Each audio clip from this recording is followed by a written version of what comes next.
नमस्कार, मैं हूं आपके साथ अंकिता पाल और आप सभी का हमर छत्तीसगढ़ में स्वागत है। रुक करते हैं खबरों की तरफ। छत्तीसगढ़ के डिप्टी सीएम अरुण साव केंद्रीय आवास मंत्री मनोहर लाल की अध्यक्षता में हुई समीक्षा बैठक में शामिल हुए। दरअसल केंद्रीय मंत्री मनोहर लाल ने नई दिल्ली से वर्चुअल आयोजित बैठक में स्वच्छ भारत मिशन शहरी के कार्यों के राज्यवार समीक्षा की। उन्होंने कहा कि छत्तीसगढ़ सरकार केंद्र सरकार के मार्गदर्शन में नगरीय विकास एवं स्वच्छता से जुड़े कार्यों को प्राथमिकता के साथ में आगे बढ़ा रही है। साथ ही स्वच्छता अभियान को जन आंदोलन का स्वरूप देने राज्य सरकार ने व्यापक रणनीति तैयार की है, जिसमें आमजन की भागीदारी सुनिश्चित की गई है।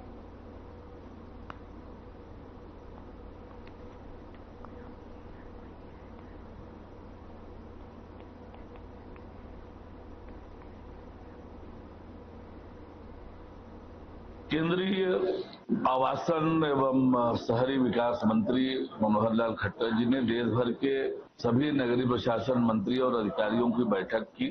बैठक में आने वाले स्वच्छता की गतिविधियों को लेकर उन्होंने चर्चा की। स्वच्छता पुरस्कार 24-25 संपन्न हुआ। उसमें हमारे 3 शहर स्वच्छ सुपर लीग में चयनित हुए, अंबिकापुर, पाटन और विश्रामपुर। अब इस अभियान को और बढ़ाने के लिए ये जो स्वच्छता सुपर लीग में चयनित जो शहर हैं, वो अपने साथ एक एक निकाय को और स्वच्छ बनाएंगे और आगे चल के उन दोनों शहरों के आधार पर रैंकिंग होगी और एक विस्तृत कार्य योजना स्वच्छता को लेकर, स्वच्छता के लिए जो गतिविधियां अलग अलग राज्यों में चल रही है, उन सब की समीक्षा उन्होंने की है।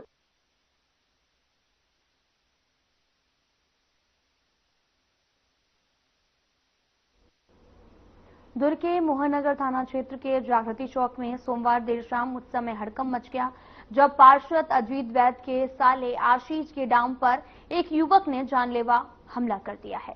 और बताया यह भी जा रहा है कि पुरानी रंजिश के चलते आरोपी ने आशीष गेडाम पर चाकू से वार किया, जिसमें उनकी जांघ समेत दूसरे हिस्सों में गंभीर चोट पहुंची है। और हमले के बाद में लहूलुहान आशीष को तत्काल गंगोत्री अस्पताल में भर्ती कराना पड़ा, जहां उनकी हालत नाजुक बनी है। घटना के बाद इलाके में अफरा तफरी का माहौल देखने को मिला। सूचना पर पुलिस मौके पर पहुंची, मामला दर्ज कर आरोपी की तलाश शुरू कर दी गई है। फिलहाल पुलिस आरोपी की गिरफ्तारी के लिए दबिश दे रही है।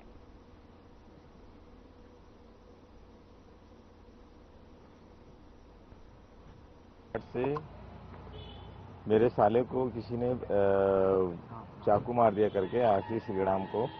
तो मैं रास्ते पे था, तुरंत मौके पे पहुंचा और देखा कि वो लहूलुहान पड़ा हुआ था।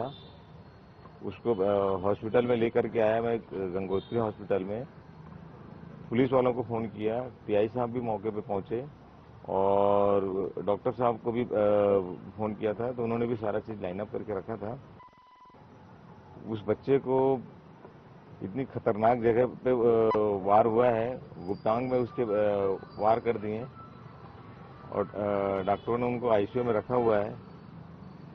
आप समझ सकते हैं ये नशे का कारोबार इतना फल फूल रहा है मेरे वार्ड में और भी कई वार्डों में। तो मैं सरकार से गुजारिश करूंगा कि नशे पे रोक करें। रही बात मोहननगर थाने से, मुझ पे पूरा भरोसा है। जब बोलूं मैं रात में 2 बजे भी फोन करता हूं तो पूरे एक्टिव होकर के आते हैं और किसी भी प्रकार से मेरे को थाने से शिकायत। विवाद आज से 15-20 दिन पहले वो लोगों का आपस तू मैं की बात हुई थी, तो मैं दोनों को समझाया था और दूसरे दिन यहाँ पर सूचना भी दिए थे। तो वो मियाँ बीवी दोनों आकर के सूचना दिए थे, तो वापस पुलिस वाले गए थे उस के घर में, अपराधी के यहाँ जिन्होंने मारा है। तो वो शायद वो पुलिस वाले उसके घर में गए, उस बात का टीस आ गया है उसको कि क्या है पता नहीं।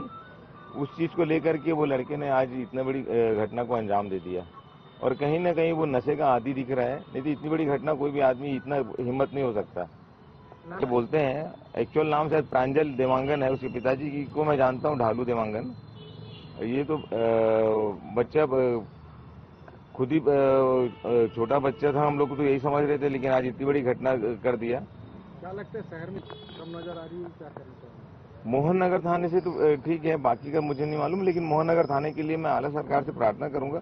यहाँ पर बल कम है, यहाँ बल बढ़ाया जाए। यहाँ पर सैनिक कम है, सैनिक बल यहाँ पर बढ़ाया जाए, पुलिसों का बल बढ़ाया जाए। यहाँ पर वो कम है। यथावत स्थिति में कई परिस्थितियां ऐसी रहती कि एक एक पुलिस वाले को 2-2, 3-3 जगह ऑपरेट करना पड़ता है, वो और व्यवस्थाएं भी नहीं है। क्या चाहते हैं आप?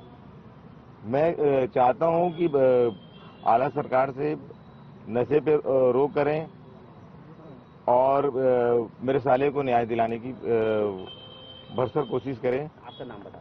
मैं अजीत वैद, वार्ड नंबर 12, मोहन नगर पश्चिम से पार्षद। मैं एक जनप्रतिनिधि हूं। मेरे घर में मेरा परिवार सेफ नहीं है। मतलब आलम आप समझ सकते हैं, स्थिति परिस्थितियां आप समझ सकते हैं। ये नशे का जो स्थिति परिस्थितियां हैं इस हद तक हो गई है कि वो कभी किसी को पहचानते नहीं कि ये कौन है, किस पे वार कर रहा हूं ये भी नहीं देखते। मैं समझता हूं पुलिस विफल है कि नहीं पता नहीं, लेकिन नशे का कारोबार अंदर अंदर तो बहुत फैल रहा है। और जहां तक ये पुलिस वालों की बात है, इनके पास बल नहीं है। मैं बहुत अच्छे से अवगत हूं इस चीज के लिए। मोहन नगर थाने में बल नहीं है, कहीं ना कहीं वो भी एक कारण हो सकता है। मतलब मानते हैं नशे कारोबार हो रहा है? क्या बोल रहे हैं, एक बार बोलिए। मतलब मानते हैं नशे कारोबार हो रहा है? हाँ, नशे का कारोबार तो हो रहा भी है। गलती किसकी मानते हैं? अब मैं गलती किसको ठहराऊं भी? अब ये तो जांच का विषय है, इसमें सरकार को जांच करनी चाहिए। गणेश उत्सव के शांतिपूर्ण आयोजन को लेकर जिला प्रशासन और पुलिस पूरी तरीके से मुस्तैद है। इसी क्रम में मंगलवार को रेड क्रॉस सभा कक्ष में एसडीएम उमाशंकर बंदे और एसएसपी लखन पटेल की अध्यक्षता में डीजे संचालकों की बैठक ली गई है। इस मौके पर निगम, ट्रैफिक और अन्य संबंधित विभागों के अधिकारी भी उपस्थित रहे। साथ ही एसएसपी ने डीजे संचालकों को एनजीटी और उच्च न्यायालय के निर्देशों का पालन करने की बात करते हुए कहा कि इस गणेश उत्सव डीजे बजाना पूरी तरीके से प्रतिबंधित है। ध्वनि विदारक यंत्रों का समय सीमा और समय में इस्तेमाल कर सकते हैं। अस्पताल, स्कूल, सार्वजनिक जगहों से 100 मीटर के दायरे में डीजे और ध्वनि विस्तारक यंत्र प्रतिबंधित रहेंगे। डीजे संचालन के लिए एनओसी नहीं दी जाएगी। साथ ही रात 10 बजे के बाद ध्वनि विस्तारक यंत्रों पर पूरी तरीके से रोक लगाई जाएगी। साथ ही ट्रैफिक पुलिस द्वारा लगाए गए सीसीटीवी से भी डीजे वाहनों पर चलानी कार्रवाई की जाएगी।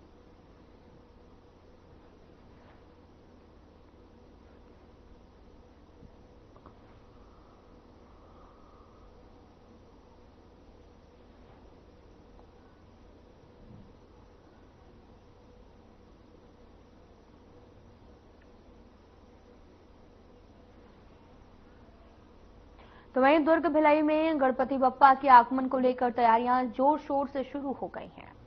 दुर्ग और भिलाई के कई पंडालों पर अनोखे और नए तरीके के पंडालों को सजाया जा रहा है।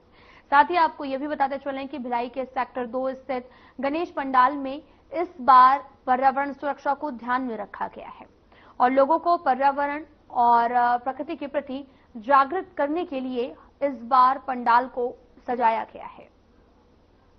इस पंडाल में प्राकृतिक सौंदर्य का अनोखा रूप देखने को मिला और साथ ही समिति के सदस्यों ने लोगों से अनुरोध किया है कि अधिक से अधिक आकर इस पंडाल में गणपति बप्पा के दर्शन करें।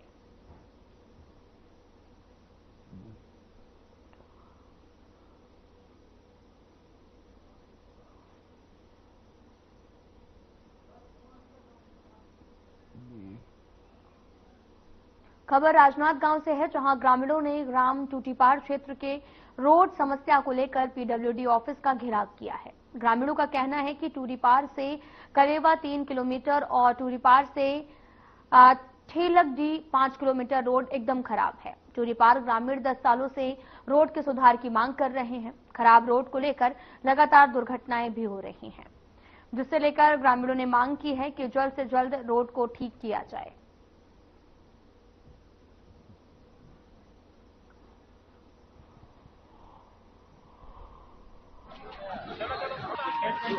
जी, आप लोग पीडब्ल्यूडी ऑफिस आए हैं, क्या? हमारा मांग है कि सड़क बने। सड़क जर्जर हो गया है, चलने लायक नहीं है, आदमी गिर रहे हैं, किसी के हाथ पैर टूट रहा है, शासन से हम लोग कई बार मांग कर चुके हैं, लेकिन जैसी की वैसी है भी। कहाँ की सड़क की बात कर रहे हैं आप? टूरी पार से कलेवा और टूरी पार से ठेलकाडी। कितने किलोमीटर की सड़क है और कितनी व्यवस्था भी खराब है? बहुत ज्यादा खराब है, व्यवस्था जर्जर है। टूरी पार से कलेवा 3 किलोमीटर और टूरी पार से ठेलकाडी 5 किलोमीटर, 8 किलोमीटर। अभी आए हो का पुलिस अधिकारी? बन जाएगा करके बोले, वो तो हर बार बोलता है वैसे। एक बार का करबो? एक बार का करबो? अब चक्का जाम करबो। अब नहीं सुनी चक्का जाम करबो। अब कब से आ रहे हैं सड़क की मांग को लेकर? अभी हम लोग 10 साल से आ रहे हैं। 10 साल से तो लगातार आ रहे हैं।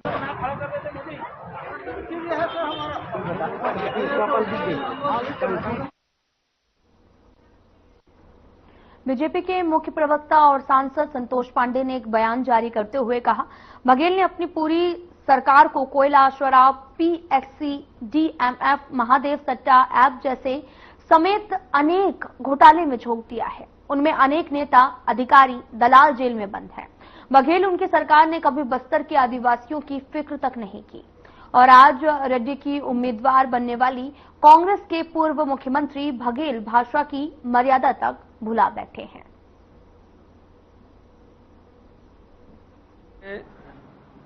सच जो होता है वो सर चढ़ के बोलता है और ये स्पष्ट हो गया है कि कांग्रेस का हाथ माओवादियों के साथ, कांग्रेस का हाथ बस्तर में आदिवासियों की हत्या करने वालों के साथ रहा है। हम सब जानते हैं कि जिस प्रकार की भाषा का प्रयोग भूपेश बघेल ने किया है माननीय अमित शाह जी के लिए, ये घोर निंदनीय है। और इसलिए भी कि जो व्यक्ति अपनी पूरी सरकार को कोल स्कैम में, कोल घोटाले में जो झोंक दिया, जिसके अनेक आईएएस अफसर जेल में रहे, महादेव सट्टा में छत्तीसगढ़ के तरुणाई को लत लगाने का काम किया, आदत बिगाड़ने का काम जिन्होंने किया और जिनके ऊपर एफआईआर दर्ज है 518 करोड़ प्रोटेक्शन मनी लेने के आरोप में, और जिनके डीएमएफ घोटाले में, और मैं नाम नहीं लेता, अनिल टुडेजा से लेकर के कितने लोग, पीएससी भर्ती घोटाले में भाई, भतीजा, परिवार जो उसके प्रमुख थे, कामन सिंह सोनवानी, यानी पूरी उनकी सरकार भ्रष्टाचार में जो लिप्त रही और जो कभी बस्तर के आदिवासियों का जो ध्यान नहीं दिए, आज ऐसे व्यक्ति को जो माओवाद विचार से प्रेरित रहे हैं, जिनका निर्णय जब वे डिसीजन दिए सलवा जुडूम के ऊपर, तो पैराग्राफ 74 में जो उनका निर्णय है, ये बस्तर के विरोध में, आदिवासियों के विरोध में, और मैं तो ये कहूंगा कि यहां के कांग्रेस के विरोध में रहा है। महेंद्र कर्मा, नंद कुमार पटेल और जितने बड़े बड़े लीडर जो वहां मृत्यु को प्राप्त हुए, मारे गए, यदि सलवर जुडूम जिसके समर्थक थे कर्मा जी, यदि सलवर जुडूम ये संस्था चलती जो पुलिस की सहयोगी के रूप में थी, तो बहुत जल्दी नक्सलवाद समाप्त करने में सहायता मिलती। जिसको सलवा जुडूम खत्म हो जाए, यह निर्णय उन्होंने दिया। और इतना ही नहीं, उन्होंने यहां की सरकार की आर्थिक व्यवस्था कैसी है और उस व्यवस्था के लिए ये जो कर रहे हैं, ये क्रांतिकारी का रूप है। इस भाषा को उन्होंने प्रयोग किया, क्रांतिकारी, यानी ये किस विचारधारा के हैं? बी सुदर्शन रेड्डी, जिसको Congress party, Indian national Congress ने अपना उपराष्ट्रपति पद के लिए उम्मीदवार बनाया है। भारत जैसे दुनिया के बड़े लोकतांत्रिक देश में ये नंबर 2 में आते हैं। ये जो पद है, ऐसे पद पर ऐसे व्यक्ति का होना, उसके लिए उम्मीदवार बनाना, ये देश के लिए चिंता का विषय है।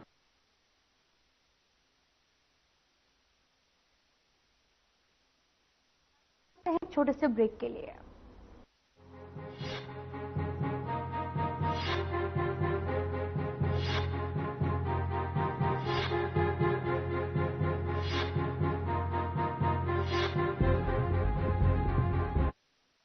क्या आप जिम जाते हैं, कसरत करते हैं, फिर भी आपकी सेहत नहीं बनती?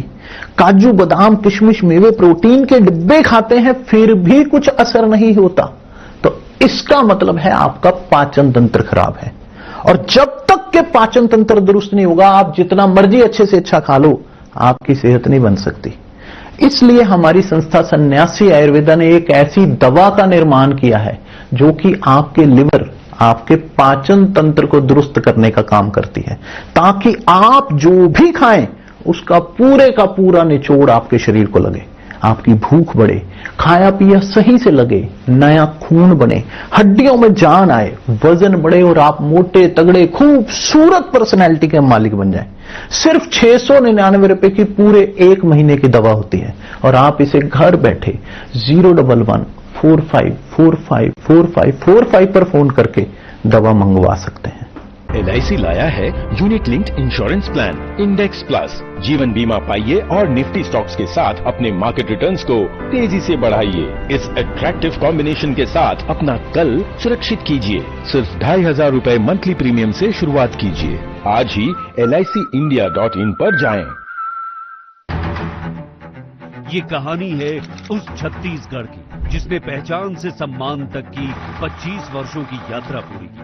1999 में जब अटल बिहारी वाजपेयी देश के प्रधानमंत्री बने तो उन्होंने छत्तीसगढ़ को अलग राज्य का दर्जा देने की घोषणा की। 1 नवंबर 2000 को भारत के नक्शे पर एक नई लकीर उभरी। छत्तीसगढ़ देश का 26वां राज्य बना। अब वर्ष 2025 छत्तीसगढ़ राज्य के इतिहास में एक महत्वपूर्ण पड़ाव के रूप में दर्ज हो रहा है। ये वो वर्ष है जब राज्य अपनी 25 वर्षों की यात्रा पूरी कर रहा है। राज्य की GDP अब 6 लाख करोड़ से अधिक हो चुकी है। राज्य का बजट आकार 1,65,000 करोड़ तक पहुंच चुका है। शासकीय विद्यालयों की संख्या 56,615 हो चुकी है। इन विद्यालयों में शिक्षकों की संख्या 2,78,000 हो गई है। शासकीय महाविद्यालयों की संख्या 335 और विश्वविद्यालय 26 हो चुके हैं। जिला अस्पताल 6 से बढ़कर 30 हो गए। घरेलू विद्युतीकरण 100% तक पहुंच चुका है और राष्ट्रीय, राज्यीय व ग्रामीण सड़कों के जाल तक विकास की नई परिभाषा रची। 1 नवंबर 2000 से लेकर आज तक और अनंत काल तक छत्तीसगढ़ महतारी का आंचल समृद्ध होता रहेगा। अपने श्रम और संकल्प से राज्य की आने वाली पीढ़ियां भी छत्तीसगढ़ को भारत के विकास में मजबूत साझेदार बनाती रहेगी।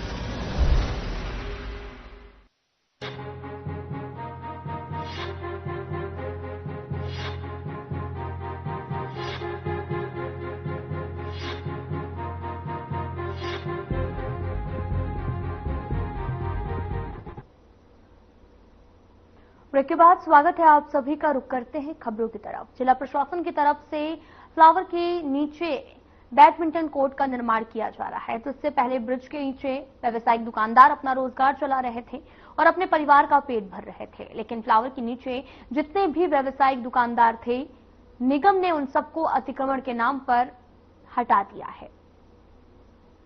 उसी को लेकर बैडमिंटन कोर्ट बनाया जा रहा है और जिस पर कांग्रेस ने आरोप लगाते हुए कहा कि एक तरफ व्यवसायियों से उनका रोजगार भी छीन रहे हो और दूसरी तरफ बैडमिंटन कोर्ट भी बना रहे हो, जहां खिलाड़ी खेलेंगे और कभी भी बड़ा हादसा हो सकता है। जिसके चलते कांग्रेस ने प्रेस वार्ता करते हुए कहा कि अगर जल्द से जल्द यह सब नहीं रोका गया तो कांग्रेस उग्र प्रदर्शन करेगी।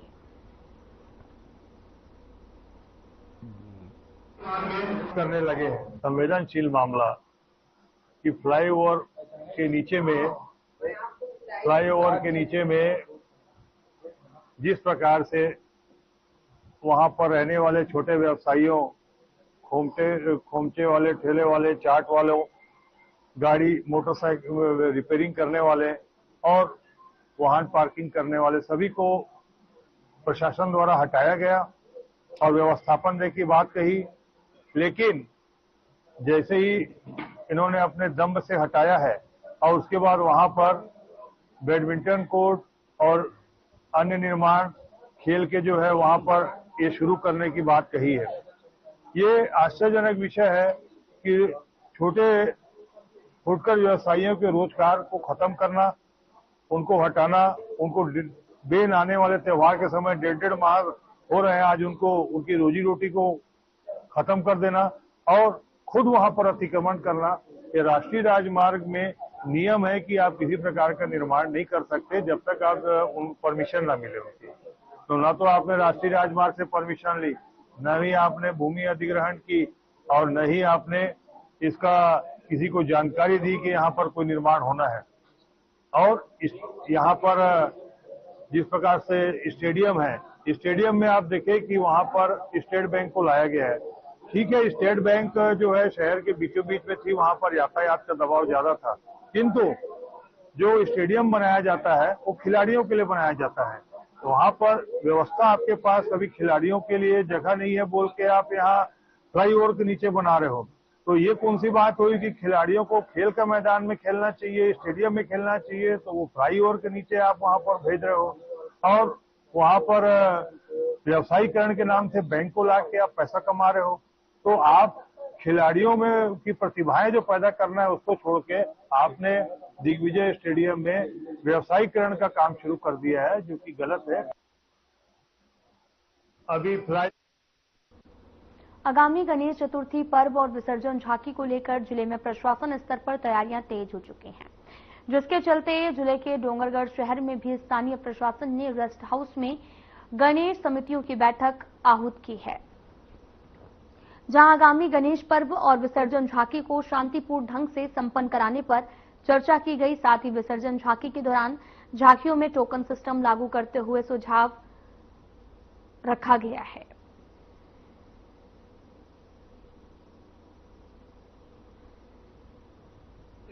कर्मचारी रहे तो डोंगरगढ़ में जो गणेश उत्सव मनाया जाना है और साथ में डोंगरगढ़ में एक वृहद झांकी भी निकलती है, उसी को देखते हुए आज शांति समिति की बैठक बुलाई गई थी, जिसमें सभी झांकी समितियों से उनके कैसे झांकी महोत्सव को अच्छे से बेहतर बनाया जाता है उस संबंध में सुझाव वगैरह भी लिए और उसी दृष्टिकोण से पुलिस भी व्यवस्था लगाएगी और जितने भी शांति तरीके से ये त्योहार का लोग एंजॉय कर सके इस कारण से पुलिस भी चौक चौबंद व्यवस्था लगाएगी। विशेष क्या रहने वाला है व्यवस्था? अभी हम लोगों ने झांकी जितने की समिति है उसे एक प्रपोजल दिया है कि जितना भी झांकी है वो टोकन सिस्टम से लेकर के मतलब टोकन के हिसाब से अपनी झांकी निकाले, ताकि सब व्यवस्थित रूप से सुचारू रूप से सभी अपनी झांकी जो निर्णायक मंडल है उनको दिखाया। बेसिकली अभी 7 तारीख को जो झांकी निकलने वाली है, तो एसडीओपी साहब, मैं और बाकी डिपार्टमेंट्स के जितने भी अधिकारी हैं हम सब बैठे हैं, तो इसमें यही चीज़ डिस्कशन किया गया है कि बेसिकली जो भी रूट मैप है किस जगह से मतलब झांकियाँ निकलेंगे और उस जगह में जो भी व्यवस्था है मतलब जो भी गड्ढे है तो उनका भी हमने बात कर लिया कि मतलब वो चीज़ें मतलब ठीक ठाक किया जाए। और इस बार टोकन सिस्टम का इंट्रोडक्शन हुआ है, जैसे एसडीओपी साहब ने बताया कि मतलब जो भी मतलब टोकन दिया जाएगा। फिलहाल में इतना ही, नमस्कार। इससे